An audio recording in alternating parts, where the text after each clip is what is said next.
Good afternoon. Thank you for joining us for today's session, NERC CIP Without the Theater, Turning Compliance into Operational Readiness. I'm your host, Gary Mullen, and over the past two webinars in this series, we've talked about two closely related problems. First, the challenge of executive visibility, the reality that many boards, executives, and operational leaders are making decisions without a clear understanding of their actual cyber exposure. Second, the role of the OTV CISO as the translation layer between technical cybersecurity activity and business risk. Today, we're taking the next logical step because there's a question that almost every NERC CIP regulated organization eventually has to confront. If we're compliant, are we actually secure? And it's a fair question. Most organizations invest significant time, money, and effort into their CIP programs. Policies are written, evidence is collected, audits are passed, requirements are met. And yet, when we look at the incidents that continue to impact critical infrastructure, we see something very uncomfortable. Many of the organizations involved were compliant. The controls existed. The documentation existed. The audit evidence existed, but the attackers still found a path. Today's discussion is not about criticizing NERC CIP. The standards are important. The work is important. The people managing these programs are working incredibly hard.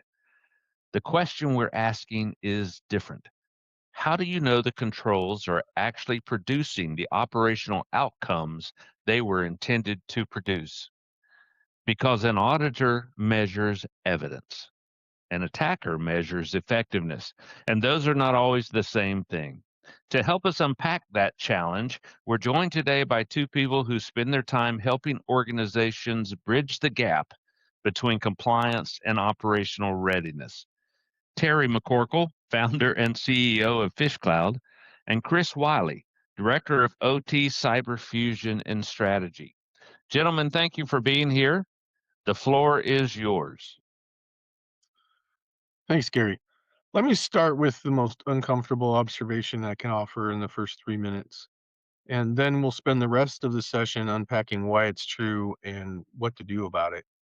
Most NERC CIP regulated organizations are compliant, and most of them are not secure. Those two states can coexist, and they do coexist in more places around the industry than most people like to admit. I want to be careful here because I don't want to sound like it's a blame game. The framework was built honestly by serious people against the threat landscape of its era. The auditors are doing their jobs, the compliance teams are working hard, and the CISOs are reporting clean. Everything's functioning the way it was designed to function. The problem isn't malpractice. The problem is that the measurement has become the goal. The audit cycle has become the deliverable, and passing the audit has become a win. And somewhere in there, the question that everyone forgot to keep asking is, does any of this actually work against real world attackers? When we look at the public incidents, Colonial Pipeline, water utility intrusions, the recent campaigns against U.S. utilities, almost none of the affected organizations were out of compliance. Their audits were clean. Their RSAWs were in order. The evidence binders were ready. The compliance program wasn't the problem. The compliance program was just doing the job people assumed it would do. That's what we want to spend our time unpacking today. There's a timescale problem at the heart of all of this. And it's worth pausing for a second because once you see it, it's hard to unsee. Modern attackers move in minutes. Initial access to lateral movement to objective. In the better tradecraft, you're looking at single digit hours, sometimes single digit minutes. Verizon's DBIR pegs median time to compromise in the 1 to tens of minutes range for well source attackers. Median time to detection in OT environments is measured in days, sometimes weeks, occasionally in months. And the compliance cycle behind it, The cadence at which we measure whether our defenses are working runs on a 3-year audit cycle, with internal evidence collection happening quarterly or annually. So you don't have a threat, or so you have a threat that moves in minutes. The detection takes days, and assurance takes years, three radically different clock cycles. And the slowest one is the one we use to grade the program. Compliance in its current form measures whether documentation exists. It does not measure whether response works. And those are very different artifacts. The whole conversation today is, in some sense, about how we close that gap, not by abandoning compliance, but by adding the layer that compliance was never designed to measure. And this is where the word theater comes in. And I want to make sure we use it precisely and then move on, because I think it's a useful word, but only if it's deployed, as rhetoric flourish. The illusion of compliance has a very specific signature. The evidence exists. You can pull in the binder, point to the policy, procedures, the change logs, show access reviews, and the controls appear to be implemented. And that verb is doing all of the work in that sentence, appear. Implementing enough to pass an audit, implementing enough to produce evidence. What's rarely validated, and what the framework was never designed to validate, is its effectiveness. Whether the access review caught the dormant account, whether the patch program closed the right vulnerabilities first, whether the configuration baselines match what's actually running on the controller right now, today, is not what's running the day's baseline, or what was running the day's baseline that was captured. When effectiveness goes unmeasured, compliance becomes performance. And performance is the part we mean when we say theater. It's not that anyone is lying, it's that everyone is answering the question that was asked. And the question that was asked turns out to be a different question than an attacker is going to ask. The fix isn't to abandon the evidence. The evidence still matters to regulators, to insurers, to the board. The fix is to add a parallel measurement, a layer that asks the effectiveness question continuously in a language that the audit doesn't really speak. So, if compliance isn't measuring effectiveness, what would an effectiveness measurement look like? It starts with knowing where the actual risk lives in an OT environment, not the theoretical risk, but the risk that attackers are going to use right now. 3 places in order of frequency. First, identity and access paths, the credentials, the service accounts, the standing privileges, the legacy accounts that were created in 2014 and never disabled. CIP 004 covers personnel and training. CIP 007 R5 covers system access. The standards exist. The effectiveness of these controls, whether the access list reflects who actually needs access today, that's where the gap actually lives. Yeah. Second is IT to OT trust relationships. That's where, uh, as attackers, we always compromise. The jump hosts, the historians, the engineering workstations that have a foothold in both worlds. CIP 005 defines the electronic security perimeter, but the ESP is a boundary. And what attackers exploit is the legitimate traffic that crosses these boundaries, because it has to. The jump host that an engineer uses every day is also the jump host an attacker will use the day, uh, they get access to the environment and the engineering credentials. Third is vendor remote access management. CIP 013 supply chain standard that was added in 2020 addresses this on paper. In practice, the remote vendor connections that an OEM uses to push firmware updates is often the least monitored, least baselined, highest privilege pathway into the environment. And every operator that I've audited has had at least one, most likely several. That's where the risk actually lives. The audit looks elsewhere because the audit was designed to look elsewhere. The reason these three risk surfaces stay risky is a visibility problem. And that's where I want to do a quick callback to the conversation we had in our last webinar, because it really builds on that directly.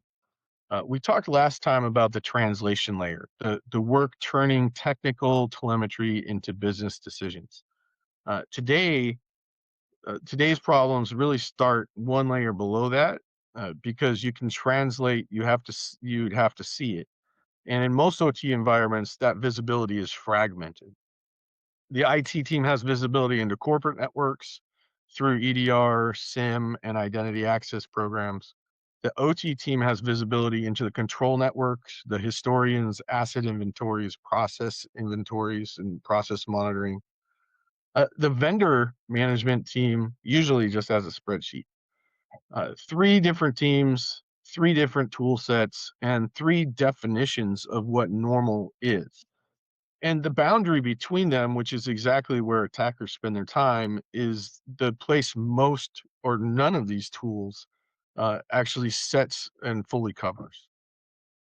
The result is that the attack paths remain hidden, not because the data doesn't exist, but because nobody has assembled the data into one complete package. An attacker who maps your environment from the outside has a more coherent picture of how your systems interconnect than any single person inside your organization does. That asymmetry is the visibility gap. Closing it doesn't require new tools. Most organizations already own the tools. It requires somebody whose job it is to unify the picture across the boundaries. We'll come back to who that is later. So visibility gaps lead directly to detection and response failures. And these have a pattern that's almost embarrassingly consistent across incidents.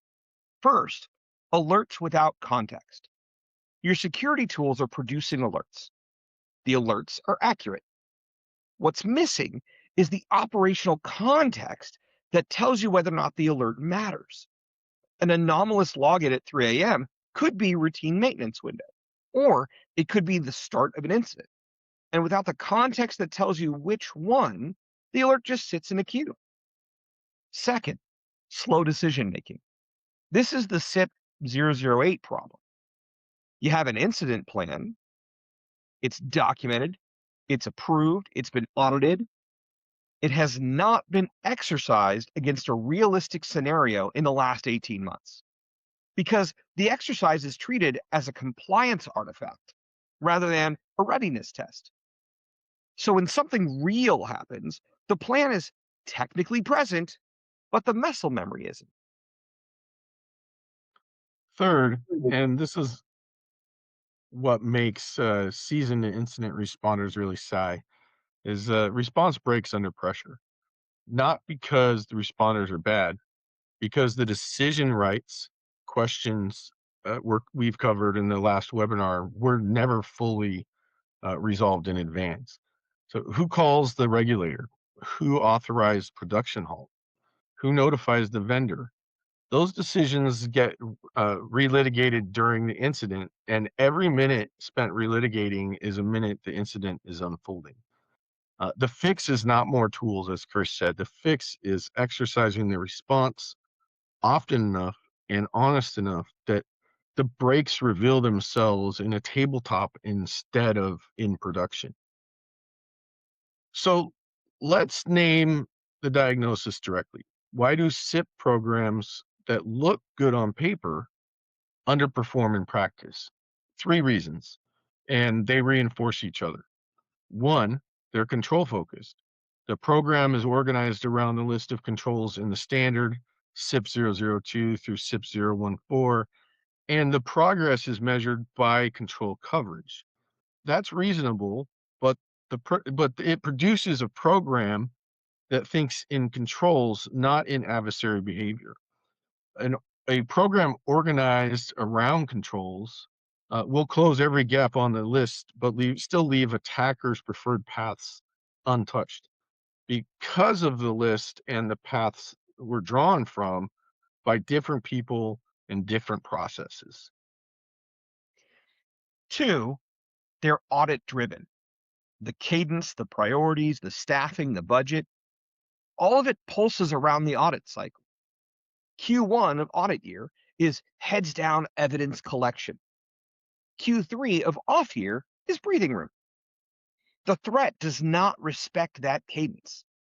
The threat operates on its own schedule. A program that synchronizes to the auditor instead of to the adversary is, by definition, out of phase with the actual risk. 3, they're not aligned to real world attack behavior. The MITRE ATT&CK for ICS framework exists. Adversary playbooks for industrial environments are publicly documented. There is no shortage of intelligence about how attackers actually behave against these environments. But that intelligence rarely shapes the CIP program because the CIP program was designed before that intelligence existed, and there has been no forcing function to reshape it. That's the diagnosis. Now let's talk about the fix. One more piece of the diagnostic before we go ahead and pivot. And this one is going to feel familiar to anyone who joined us last month because it's the same problem we expressed in a different dialect. The CISO is speaking the language of controls. We have CIP 005 compliance. Our CIP 007 patching is at 96%. Our CIP 010 baseline coverage is complete. All of these things are accurate, they're important, and in a language that the rest of the executive team naturally does not parse. The COO is speaking the language of uptime. The plant ran at 99.4% last quarter. Unplanned outages were down 18%. Our maintenance windows are on schedule. Again, accurate, important, and in a language that doesn't include cybersecurity. The board sees both reports separately in different agenda items. And what they don't see, because nobody has really been set in that position to show those, is the connection between those two. They don't see how a CIP 007 patching gap could become COO uptime problems. They don't see how a CIP 005 ESP weakness could become a regulatory event. They see two streams, they trust both streams, and they assume somebody is integrating. So this is a translation problem that we talked about last month. And the reason we're raising it again here is because executive alignment is a precondition to compliance theater.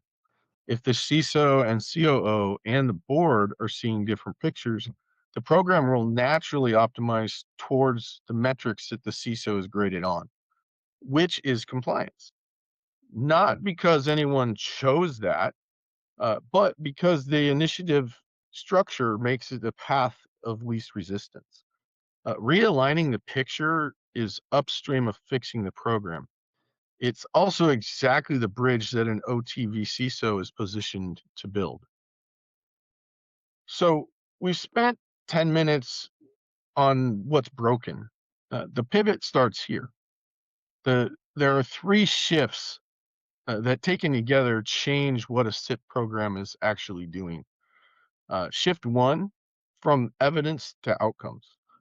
Stop asking, did we document the controls, and start asking, did the control actually produce the outcome it was designed to produce? The evidence is a byproduct, not the goal. In the single hardest cultural shift, and it's one of the hardest that needs to be led from the top. That is really where uh, the solutions today break down, or where the challenges break down for companies. Shift 2, from compliance to readiness. These aren't opposites. Readiness includes compliance, but they're not synonyms either. Compliance is a state you achieve and demonstrate. Readiness is a capability you build and test. A compliant program can be brittle. A ready program is, by definition, exercised. The distinction matters because it changes what you measure and how often you measure it. Shift 3, from static to continuous validation. The audit cycle is by nature a snapshot. Readiness can't be a snapshot because the environment is changing every day. New vendor connections, new service accounts, new asset deployments, new vulnerabilities get disclosed. Continuous validation means the program is constantly asking the effectiveness question, not just once every audit cycle. We'll talk about how that works mechanically in the next slide. But those three shifts, that 1, 2, 3 shift here, evidence to outcome, compliance to readiness, static to continuous, are that conceptual foundation. The next 4 slides are the practical model for how to implement this. The operational assurance model is a 4-part discipline that runs alongside your CIP program, not instead of it. It uses the same controls, the same telemetry, the same teams. What changes is what you do with them. Step 1, map the attack paths, not the vulnerabilities, the paths. We'll spend the next slide on why that distinction matters. For now, the practical work, identify the routes an attacker would actually take from initial access to operational impact in your environment. Map them. Step 2, validate detection.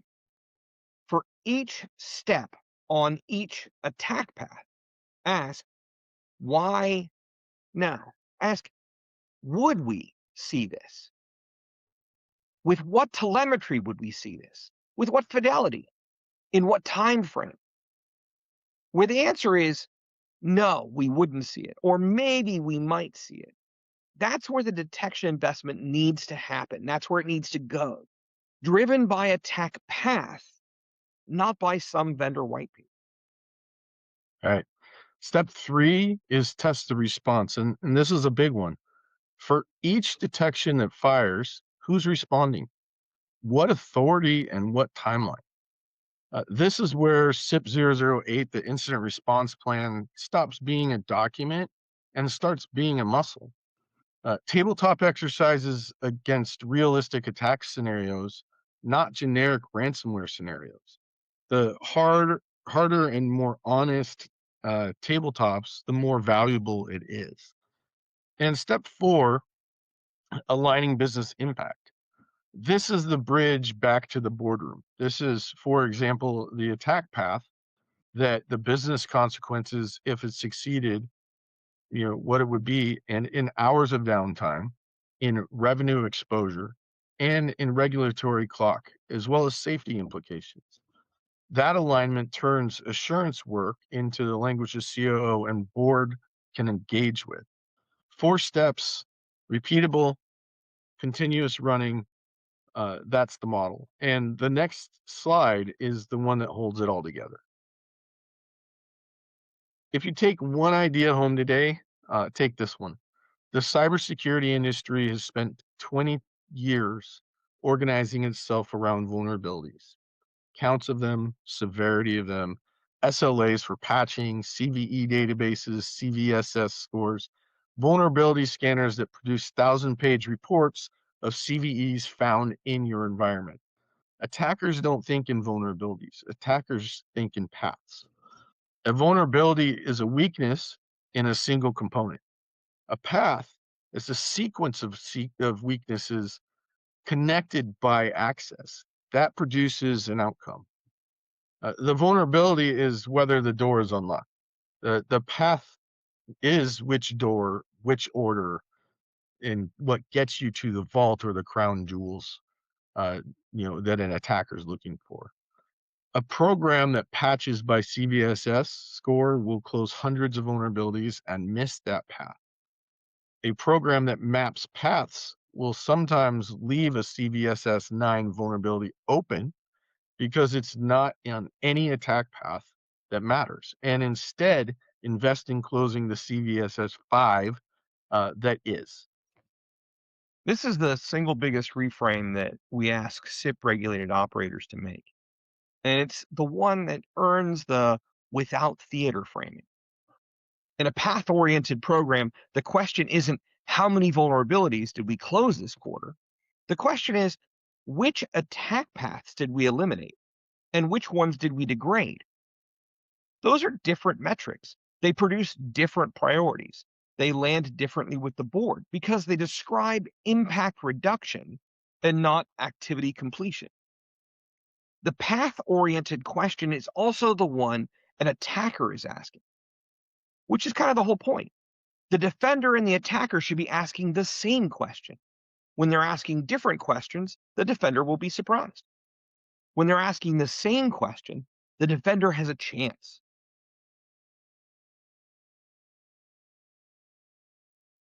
So who does this work? Honestly, in a mature program, it could be done by a senior internal team. But for most organizations subject to NERC CIP, especially mid-tier utilities, co-ops, and municipals, the talent to assemble all of this internally simply isn't on staff. And in the workforce reality we covered in the first webinar, hiring it at full-time at market rate is a multi-year proposition. The OTV CISO model delivers 3 specific outputs against the assurance model we just described. 1, operational risk clarity. Not a risk register, but a picture of risk in the units we covered last month. Hours of potential downtime, dollars of revenue exposure, regulatory clock exposure, and the safety implications. All of that mapped to actual attack paths in your environment. 2, attack path mapping. The work product behind slide 12. A documented, maintained, regular refreshed map of how an attacker would move through your environment, what telemetry would catch them at each step, and what response would activate. This is the artifact that turns the assurance model from a concept into a program. 3, board level reporting. The translation layer we built out in our prior webinars apply to this work. The board sees the path elimination story, the readiness story, the regulatory posture story, and in language that they can actually govern from. So 3 outputs, all built from work that's already implemented in NERC CIP, but rarely assembled in this form because the auditor was not asking for it in this form. A quick callback to the first webinar series we did. For anyone who joined late, we made the case for why every CISO running an OT environment benefits from a specialist alongside them, such as the OTV CISO missing layer. In the context of NERC CIP specifically, that missing layer does 3 things. First, it bridges IT and OT, meaning it can sit credibly in a room with the control systems engineers. Talk about Modbus, talk about Profinet and the Purdue model and architecture, and then walk down the hall and have an equally credible conversation with somebody about CIP 007 patching governance and the CIP 013 supply chain attestation. Most people can do one of those conversations. Very few can do both fluently. And the bridge is where that rare high value is. Second, it aligns compliance to operations. This is the work that we're talking about in slides 10 through 12. Taking the CIP program and reorganizing its priorities around operational outcomes instead of control coverage. The standards don't change. The work shifts from are we compliant to are we ready? And is our compliance evidence a byproduct of being ready? Third, it provides executive visibility, the bridge to the board we covered last month. The OTV CISO is the person whose job it is to maintain the translation layer between the technical reality and the business decision.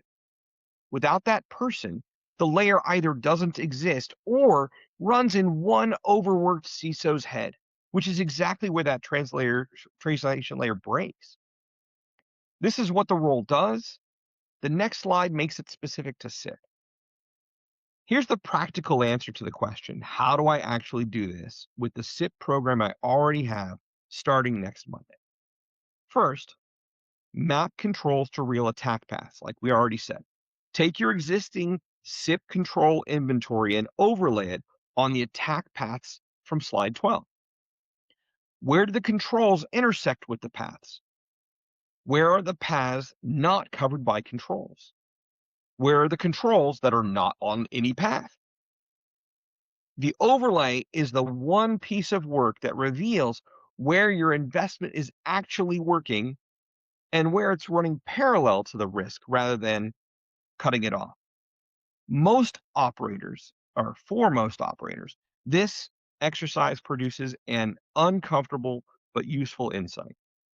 A meaningful fraction of compliance effort is being spent in the places that, on the attack path map, are not the highest leverage places to spend it on. It's not wasted, it's required by the standard, but not the place where the additional rigor produces additional safety. Mhm. Second, continuously validate effectiveness. For the controls that are real attack paths, the goal is to keep asking the effectiveness questions between audits, not only during them. This looks like a quarterly purple team exercise against your highest priority paths. It looks like monthly reviews of detection coverage against the attack for ICS techniques relevant to your environment. It looks like the CIP 008 IR plan that gets exercised twice a year against real attack scenarios with decks that are based on actual incidents from your sector. None of this is exotic. None of it requires new tooling. It requires discipline of asking, does this work in a continuous cadence? Instead of asking, can we prove what exists from an audit cadence? That shifts the standard. Same controls, same questions with different answers. The 3 sentences will take one at a time because they're worth being precise about. You can see movement, not you have telemetry, not you have a sim. You actually see the kinds of lateral movement and lateral activities, privilege escalation, protocol abuse that show up in OT intrusions. If an attacker is moving in your environment right now, would you see it? Not in 3 weeks, not after the incident, as it happens. Most operators don't have that capability today. They have the data, but they don't have that line of sight. You can respond fast, not I have an IR plan, not you have a run book. The decision rights, the communications, the authority, all the questions we covered last month are already pre-resolved. When the alert fires, the response activates within minutes, not hours. The plan is muscle memory because it's been exercised honestly. You can prevent impact. Now, this sentence right here, this is the one that makes everything else worth it, because cybersecurity isn't ultimately measured in incidents avoided, it's measured in consequence avoided. A program that detects fast, contains fast, and recovers fast turns an incident that would have become a regulatory event into an incident that's just a footnote. That's the goal. Not zero incidents, but zero unmanaged incidents. So we have these 3 sentences. That's what good looks like.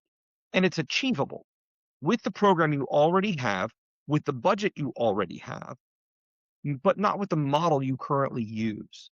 The model has to shift first, then everything else follows. We're going to close with a sentence that's been quietly underneath everything we've said for the last 35 minutes. Compliance without confidence is risk. The compliance is real, the work is real, the teams are working hard, and the framework is doing what it was designed to do. None of that is the problem. The problem is when the compliance produces a feeling of safety, that isn't backed by a measurement of effectiveness. When the green dashboard makes the board confident and the confidence isn't earned, the gap between the perception and the reality itself is a form of risk. Arguably the most dangerous form, because nobody is looking for it. The work of moving from compliance to confidence, from documentation to readiness, isn't optional anymore. The threat moves too fast and the standards move too slow for the old model to hold. The good news is that the work is bounded, the path is clear, and most of what's required is reorganization of what you already do, not a new investment. If anything over the last 35 minutes has resonated, if part of you suspected while we were talking that your own program might have more documentation than validation, we offer a structured way to find out. It's called the Executive Operational Readiness Assessment. It does exactly what the name says. We come in, we look at your CIP program with fresh eyes, we map the controls to real attack paths, and we can tell you candidly where the evidence of your effectiveness are in sync and where they're not. Output is a picture, not a sales pitch. There's no proposal on the first call. We listen first. Over to you, Gary. All right, great. Chris, Terry, thank you both. This has been a great session full of some really substantive information. The summary, for those of you taking notes: an audit measures evidence, an attacker measures effectiveness. Those are different things. Compliance, treated as evidence collection, drifts away from readiness. Compliance, anchored to attack paths and continuously validated, becomes readiness. The OTV CISO model is one of the most practical ways to close that gap without expanding headcount or replacing the program you already have. If you'd like a conversation about the operational readiness assessment, the contact information is in the chat. We have about 5 minutes left, so let's open it up for some questions from the audience. And we have a few gentlemen that we'll take based on the time we have left. So let's jump into some Q&A. The first question: how do you map attack paths without running a red team? What's the lightest weight version of this work? I'll take that one. We both wanted to. Why don't you jump in first, Chris? Well, I was going to say, one of the things we mentioned here in the slides and while we were sitting here talking is that we talk about that ESP boundary, right? That's already defined by CIP, and you look at what's crossing the boundary. We look at there are defined paths that have to move between the IT side and the OT side, and those are expected. We have those holes opened up in the firewall. An attacker isn't going to go try to open up a new hole. It would get detected by something because we have some expected locations that are going to be open. So when we map attack paths, we should be mapping through how does a person traverse right now naturally when they have permission. And we should assume that attacker is going to find a way to go ahead and elevate their privileges or elevate their ability so that they can use that natural path that's open, those trusted credentials and trusted pathways, right? So I'm a big fan of zero trust, as much as it's become a buzzword. But we turn around and we should say that even on the holes that are open inside of a firewall for specific ports and protocols, we should assume that that's a path that attacker is going to take. How would you detect that it's an attacker and not the specifically regulated, specifically allowed communications along that path that we expect? Do we actually look through that path and map it so that we can understand once we have traversed that boundary, right? What would be the next place that an attacker would want to go?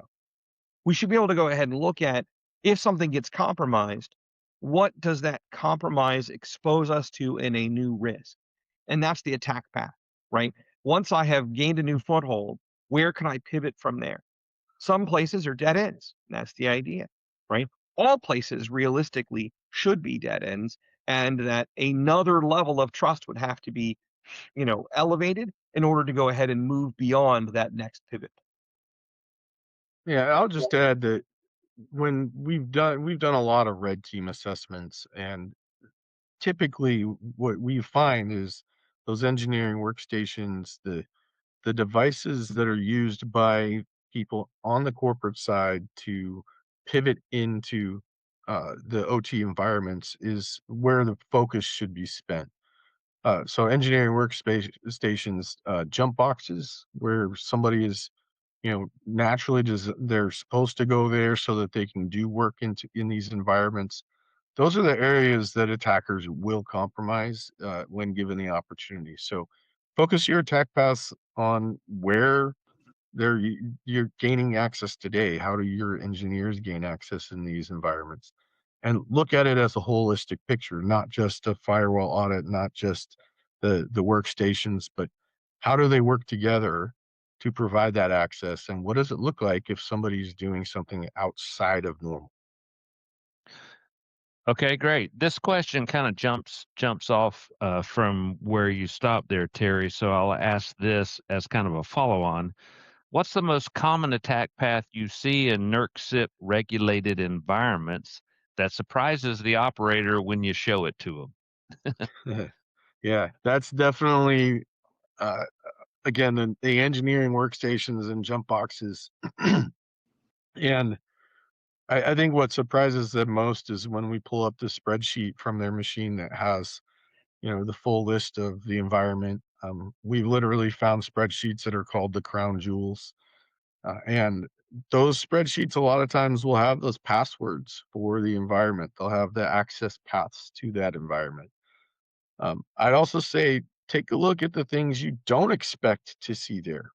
You know, uh, People have a tendency to try to create the environment that's easiest for them to work in. And if you have an engineer that uh, doesn't have easy access into the environment, but does have the access to change rules, sometimes they'll tweak the rules to make sure that they have the easy access, right? And those are the sort of trust boundaries that an attacker is going to leverage, Mhm. and it's something that they're going to look for is what is it that's outside of, you know, I, I think a good way to put this is when a system is built, a lot of times it's built like a box, right? You've got things that are expected, inputs, outputs, all those things.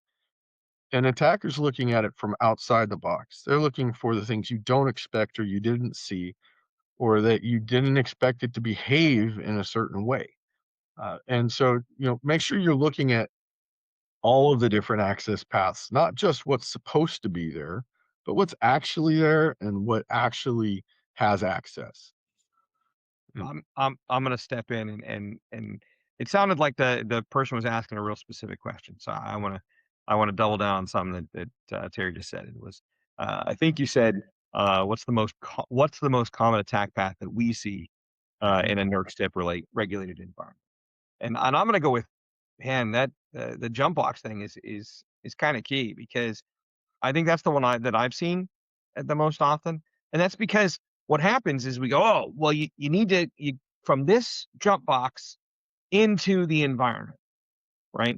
And I go, "Well, okay, but if I use that jump box to the whole environment, then how is that different from anything else?"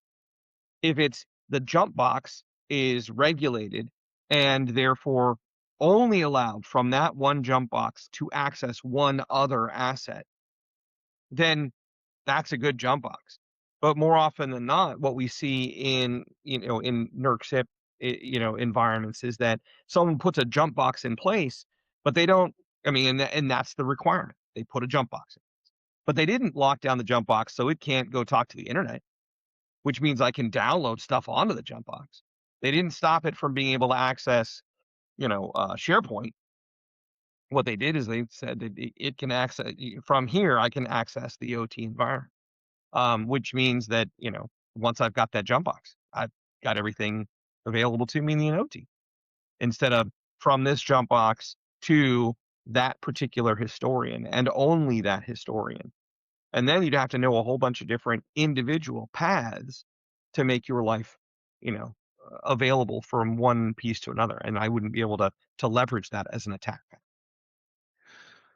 So one final question, because we're almost out of time here. And I think this is kind of where the rubber meets the road from a vendor perspective like PhishCloud. And it's a good question. Where do you draw the line between what the internal team can build and what genuinely needs outside help from a vendor like PhishCloud? You want me to take that one, Terry? Go for it, Chris. All right. I'm sorry, I'm jumping on all these. But I look at it and I say, when we hire for staffing for a given business, right? If I'm hiring for an auditing business or a tax company, right? I expect the tax company or the audit company to go ahead and staff CPAs. People who actually understand, how to actually balance the books and look at the regulations, and they understand tax law. Great. They understand compliance. What I don't expect them to then also staff is cybersecurity regulation. We talk about NERC CIP related environments. I'm expecting that the energy production company or the energy distribution company has hired a whole bunch of people who actually understand, high voltage electricity. I don't expect them to also then have to diversify into cybersecurity or OT security, right? And I think that that's where we draw that line between the internal team. You have an internal team whose job it is to accept risk as part of the board.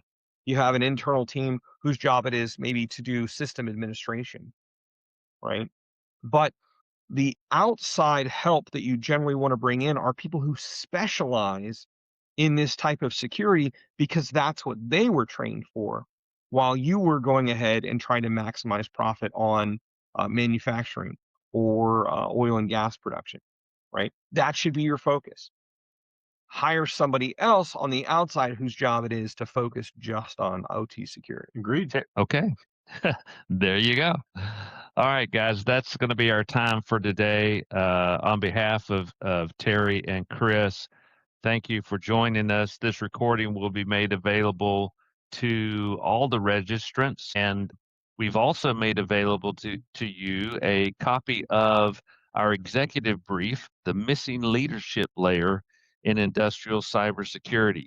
This brief details how the OT vCISO strengthens cyber resilience across both IT and OT, diving deeper into exactly what Terry and Chris presented today. One sentence that we'd like for you to take with you, and you've heard it several times throughout this webinar: an audit measures evidence, an attacker measures effectiveness. Build the program that answers both questions, and you'll never have to choose between them. Until next time, thank you for joining us, and take care.